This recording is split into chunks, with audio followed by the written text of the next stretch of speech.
Hi, my name is Danny Winans. I'm the project manager on the Mellon-Rosenwald project grant. My name is Delisa Minor Harris. I'm the project's principal investigator for the Rosenwald project. We're going to talk a little bit today about the last year we've spent digitizing and planning for our new database, which we've been calling the Julius Rosenwald Fund digital portal. Our initial grant was a one-year planning grant that we received from the Andrew W. Mellon Foundation. And we pulled a couple of the initial goals that was set out in that planning grant to kind of gauge how much we've gotten done and where our biggest successes were and the areas that we still need to see some work go in before we're ready for implementation. So the first goal we're going to talk about is analyzing the current database and setting new goals for that database. So you can see the screenshot on the right of the screen is our current Rosenwald Card Fund file database. And that was developed by the Fisk Franklin Library in 2011 under another grant. And it holds the Julius Rosenwald Fund's collection of photos and metadata information about the schools that were established by the fund. What we found when we started looking into it was that many of the search functions of the current database don't currently work. You can't search by a lot of the options that are listed out on the front page. Also, that the Franklin Library staff no longer have the ability to go into the back end of the database. They don't have the administrator login to add or delete or edit any of the database's entries.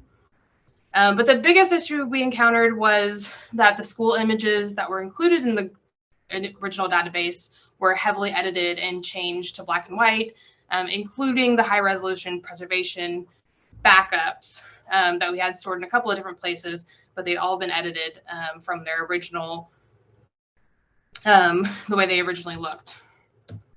And you can see here we had on the one side, we have the school cards that contain a lot of the metadata about the schools. And those actually weren't digitized at all. Instead, they were input into fields. As you can see on the bottom, that's what it looks like on the database page of each school. So we ended up digitizing those school cards. And on the other side, you can see what the original school photo cards looked like versus the edited versions of the photos that were included in the database. So we had no version of the original that was usable from what they had digitized back when the database was first developed. So we made some decisions right off the bat in terms of not utilizing or updating the current database or the images in it. We basically just started from scratch. We went back to the beginning and redigitized all of those images, including the school cards and the photo cards, so that we could really give researchers a better idea of what the collection actually looks like versus just the photos of the schools. So our second goal was to explore and identify alternative web publishing platforms. In preparation for the implementation phase, the Mellon-Rosenwald staff needed to develop a long-term sustainable plan for the creation of a new database, including digital archiving and preservation. And definitely that sustainable part, it was the most important one for us. We discovered as we moved forward, we looked into a lot of different platforms. Some of them I've listed, you can see on the side. And the biggest issue we ran into was that we needed something low cost. We don't have any guarantee of funding for this project beyond the implementation grant phase. And so we want to make sure that it's something that our library can sustain long-term and can take care of long-term. But it's also a very large collection. It's 585 boxes about, including the school cards and the school photos, along with the rest of the fund documentation. And so that's going to add up to several terabytes worth of both PDFs and JPEGs for the access copies or TIFFs for the preservation copies. We also needed the platform to include customizable metadata and for the front end to be customizable enough to integrate well into our Franklin Library website. So the decisions we made in terms of that is we went in and we did a lot of research about just what was out there in terms of collection management platforms, digital asset management, and web publishing. And we narrowed down to 3 free open source options: DSpace, Omeka S, and Collective Access. In terms of options like Content DM or Preservica, obviously those come with a lot of perks, but the need for the low cost element kind of took precedent over those perks that we saw in the other platforms, just in terms of sustainability and accessibility for our project. So for our successes, we digitized a lot. We digitized over 15,000 images, and we're still digitizing currently. So we're trying to get through as much as we can of that very large collection before we move into the implementation phase. We also collected metadata and created access copies for all of that material. We created a data management plan for the remainder of the collection so that we can keep track of where we're at, have a realistic goals for how long it's going to take us to get through digitizing the remainder of this collection, because that's going to be a several year long endeavor that we want to do it. We want to eventually include all of that into the new digital portal, but it's going to take a while. So the data management plan is key for us to keep track of where we're at. And then we identified the needs for the digital portal. So our next steps are going to be to continue digitization, choose a CMS platform. We're looking to do some really in-depth walkthroughs. And since they are free open source, that's probably going to look like just downloading them, trying them out, seeing how they go, working with our IT staff and some of our colleagues in data science and computer science here at Fisk. We are looking to build a prototype database for the digital portal that we're hopefully going to include in our proposal for the implementation grant, which is our other next step, is to prepare that proposal and get it submitted to Mellon and hopefully get approved and be able to move forward. Lisa? So with our project, funding is always important, and we've been lucky to have support from the Andrew W. Mellon Foundation. They funded our initial 1-year planning grant, and we've been working with them throughout this process, and their wonderful staff. And due to COVID-19, when we started the project, we were delayed several months, and we were able to get an extension to extend our 1-year planning grant, and that helped us out tremendously because we were able to complete some of the deliverables most of the deliverables we had set for the original planning grant phase.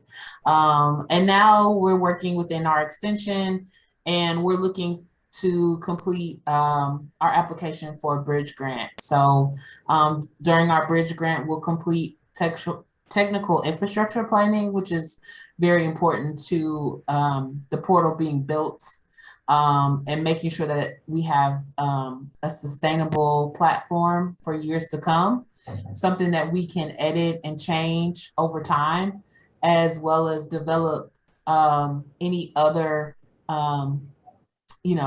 things that we want to add into the portal, or include partners that may have other Rosenwald collections, and really make it a big deal. So we are thankful to the Mellon Foundation for supporting our efforts.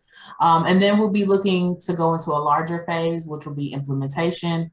And when we looked around for funding, we looked at several different types of grant organizations, but the Mellon Foundation, wanted to see more of this from Rosenwald, see more information and things completed. So our connection meshed well. And we had worked with them in the past on other projects as well as at our university. So as a project PI, this has been a learning process for myself. and working with the funding agency. And so here are some of my tips that I have taken away from our process. Make sure that you're having regular check-ins with your whoever's your funding agency or funders are, and that you're giving updates on the progress of your project. And also always keep in mind where you are at your project and what the vision is for the future of the project. Make sure if you're thinking about something, jot it down, take notes, and really consider the vision and where your project is going. And so that's something that Danny and I constantly are thinking about. What does the future look like for Rosenwald? And so that is very important, I would say, especially when you're trying to go for different areas of funding. So, bridge grant, implementation, all of that. And then, as a project leader, I guess you would say, I check in regularly with Danny. And it's either one-on-ones or it's through a monthly report. And that way I can just get more ideas of what the groundwork, the work on the ground is being done and what she's dealing with, what she needs, and how I can support her as well as our other team members. And then I would say we've been, a lot of the work has been successful because we've partnered with members of the Fisk community. So whether that's in IT, faculty that we work with in computer science, English, and other areas of the humanities, and then our students. We have a dedicated student who's a part of our team. So, and then student volunteers have been a part of this as well. So making those connections really can, create success for your project. And then, always understand where you are with your project. Have you met your deliverables? Have you, where are you at with your deliverables? What do you need done? What's the next steps? So maintaining that understanding is very important. And then always use the feedback you get from your funders, your granting agency, because those are crucial to extending your funding and extending, maybe even looking else places or speaking to people about what you're working on, and utilizing past reports. I know that Danny and I have reviewed the files for the past Rosenwald grants and the projects that were received. And I know that's helped us in some ways kind of think about the future. And then the details matter always. So make sure that you're looking specifically at step-by-step processes. So whether it's when you look at digital preservation, what are the steps for that? What are the areas that need to be covered? Or sustainability, looking at those details. And then anytime you're dealing with technology, there's so much to think about, so many details, and just taking the time to plan those out. For us, we're lucky to partner with Andrew W. Mellon. They funded us, and we think we have a great relationship with them. But there's always other funding sources. So if you're thinking about starting a project, a digital project, at your university, whether it's an HBCU or a smaller institution, these different areas organizations can offer grants that you can apply for. CLEAR has the Digitizing Hidden Collections grant, as well as Recordings at Risk. And NEH has HBCU initiatives, as well as other cultural heritage collections initiatives. And then NHPRC, they have different grants that support access and preservation. And then other foundations, and the National Trust works with historic not only historic sites, but also organizations that support historical work, historical preservation. And then if you feel like, I just don't have the time to really manage a grant or write a grant, you can always crowdsource your funding. And this is a new concept that I've, come in contact with my colleague, Dr. Lopez Matthew at Howard University, who's over their digital library, recently conducted a campaign for crowdsource funding. That was amazing to see, and to have the microfilm collection digitized. So, sometimes you have to get out there on your own and make some things happen. And then if you're at a university institution, always check in with your Office of Sponsor Research. They can have contacts for you, and also grants to go for. Talk to them, tell them what you're thinking, tell them your vision, your goals, and they can give you more information and also assist you with an application to these funders. And all of this wonderful information about grants you can find on the link I provided to a LibGuide. So. And a part of this year and extending out, we have other team members who we work with. Our student assistant, Ikalua Albert, and she's an international student at Fisk University, and she's a computer science major.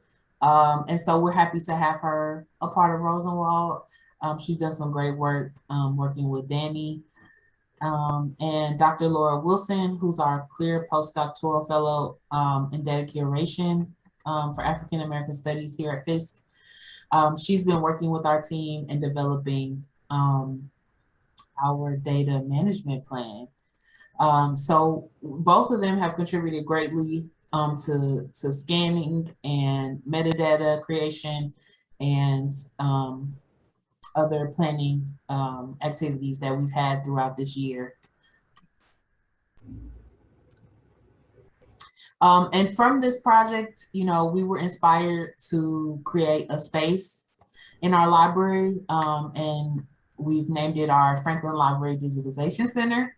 And we're going to add another room to this, but we've set up this space specifically for scanning and creating metadata, and this is where our students and our assistants work in this room, and there will be another room. So, so we're excited about that, and once again, this is all supported through grant funding. So I thank you to DLF, and thank you to our sponsors. Thank you.